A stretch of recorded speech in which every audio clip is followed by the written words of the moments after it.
कि भैरव के रूपों में एक रूप है, बहुत दुर्लभ रूप जिसको कोई नहीं जानते बेटा। वो रूप का नाम है सौभाग्य वरद भैरव। उनका मंत्र अलग है, उनका यंत्र अलग है, उनकी साधना अलग है। इनकी क्या विशेषता है?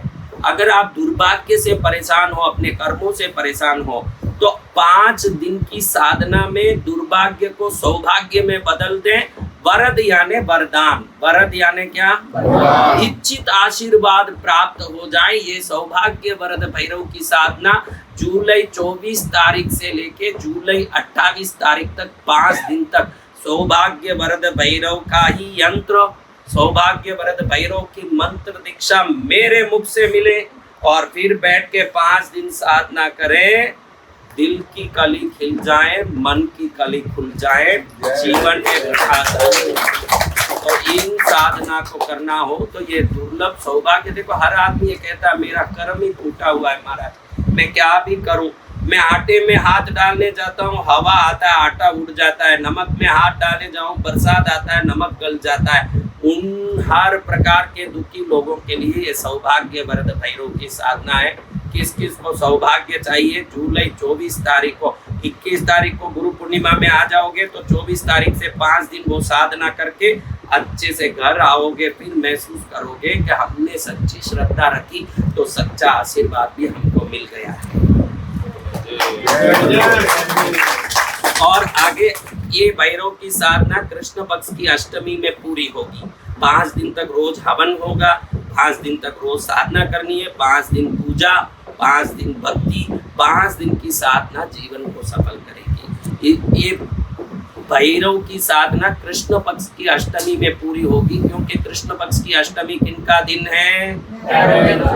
कोई भी काम करो मत करो, भैरव जी आपके घर में हो ना हो, हर कृष्ण पक्ष की अष्टमी में एक तिल का तेल का दिया भैरव के नाम से अपने घर में जला दो। नीचे एक लाल कपड़ा रख देना, छोटा सा तेल जितना, क्या रख देना? ये जो पीला कपड़ा आप रखोगे दिए में, हर दिन निकाल के दिए के साथ विसर्जित कर देना। अगले दिन नया ही रखना। वो पुराना तेल गिरा हुआ वो रख के माँ बोले कि इतना कपड़ा भी मेरे लिए नहीं लगा सकती तो लंगोट पहन के तुम हो जाओ, तुमको बड़े कपड़े नहीं देंगे। तो भक्ति करते समय दिल से करेंगे तो भगवान भी हमें दिल से देगा। तो अब 9 तारीख अगस्त से 13 तारीख अगस्त तक हम कर रहे हैं धर्म धन लक्ष्मी साधना। क्या साधना? अरे ये कौन सी नई लक्ष्मी प्रकट हो गई महाराज? बाप लक्ष्मी है। कौन है? इकट्ठा करो न कोर्ट में जाए पैसा, इकट्ठा करो न बीमारी में जाए, इकट्ठा करो न परेशानी में जाए। कई लोग बोलते पैसे टिकता नहीं, और जो आया वो भी गलत जगह जा रहा है। तो शास्त्रों में बताया है कि वो पैसा शुभ नहीं है। क्या नहीं है? या तो हम गलत करके कमा रहे हैं या कुछ गलत हो रहा है जो गलत में जा रहा है। तो शास्त्र में एक धर्म धन लक्ष्मी बताया है। हमारे जीवन को धर्म युक्त कर देंगे, शुभमय करेंगे, आचार विचार से पवित्र करेंगे।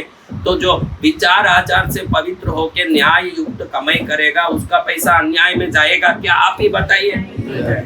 तो हमारे जीवन को न्याय युक्त करने, आने वाला पैसा बाढ़ जैसे आए तो भी शुभ में खर्चा और घर में बचा रहे, जीवन समृद्धि से भर जाए। इसलिए अगस्त 9 तारीख से 13 तारीख तक कृष्ण पक्ष की अष्टमी में पूरी हो रही है सौभाग्य वरद भैरव की साधना, और शुक्ल पक्ष अष्टमी में पूरी हो रही है माँ लक्ष्मी की साधना। क्योंकि शुक्ल पक्ष की अष्टमी किनका दिन है? ये जान लो आप।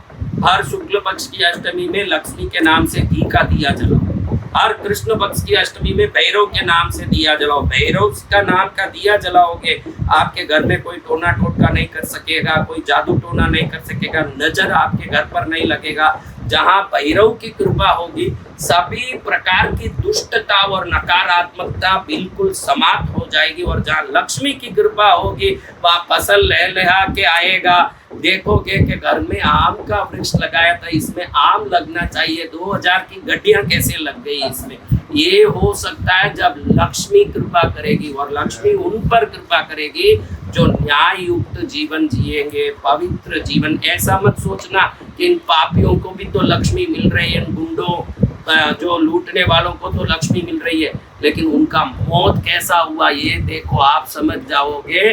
तो पापियों को लक्ष्मी देती है लेकिन मार के जाती है, और भाग्यशाली को लक्ष्मी देती है तार के जाती है। तो आपको मारने वाली लक्ष्मी चाहिए कि तारने वाली? तारने वाली लक्ष्मी 9 से 13 तारीख तक कृष्णगिरी में सावन के महीने में, श्रावण का महीना पवन करे शोर, कृष्णगिरी जाऊंगा नाचे है मन का मोर, कृष्णगिरी जाऊंगा नाचे है मन का मोर। तो ऐसे माँ के चरण में हम सब भक्ति करके भैरव साधना में, लक्ष्मी साधना में, हो सके तो पूरा 1 महीना, देखो श्रावण के पूरे 1 महीने कृष्णगिरी रहने में तीनों समय का भोजन और ठहरना सब निःशुल्क है, यज्ञ निःशुल्क है, पूजा निःशुल्क है, सब निःशुल्क है, 1 पैसा देना नहीं पड़ेगा। और कृष्णगिरी ऐसा तीर्थ है जहाँ 365 दिन लाखों लोगों के लिए शुद्ध भोजन निःशुल्क उपलब्ध कराया जाता है। आप अपनी तरफ से आओ तो यथोचित राशन के लिए कुछ सहयोग कर सकते हो, खाने का पैसा नहीं लिया जाता, सबके लिए निःशुल्क खाना दिया जाता है, सब निःशुल्क। वहाँ गौशाला भी है तो आप गायों की सेवा कर सकते हो, जो भोजन कर रहे हैं लाखों लोग वहाँ आके आपकी तरफ से 1 बोरा चावल, 1 बोरा गेहूं कुछ भी दे के आप सेवा कर सकते हो, लेकिन वहाँ सबके लिए भोजन आप भी आओ तो फ्री है। 1 महीना पूरा सावन में ठहरो तो पूरा महीना फ्री ठहरो, ठहरने का भी फ्री, खाने का भी फ्री। क्यों फिर गला फाड़ रहे हो महाराज जी, उसमें आपको क्या क्या फायदा? मेरे भक्तों का कल्याण होगा, ये फायदा होने वाला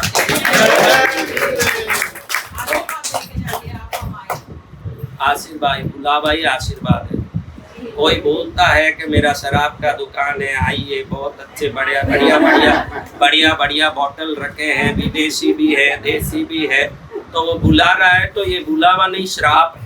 क्या है? श्राप। बुलावा श्राप हो सकता है, हाँ, गलत जगह का बुलावा श्राप होगा और अच्छी जगह का बुलावा आशीर्वाद ही है। तो आशीर्वाद ही मैं बुला रहा हूँ, मेरी बच्चियों आओ। क्या बोल रहा हूँ? मेरी बच्चियों कितना प्यार से बाप बुला रहा है, तो वो बुलावे में कितना प्यार है बाप का।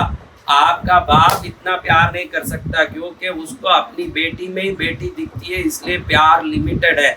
इसमें सब बेटी दिखती है, अनलिमिटेड प्यार है, सब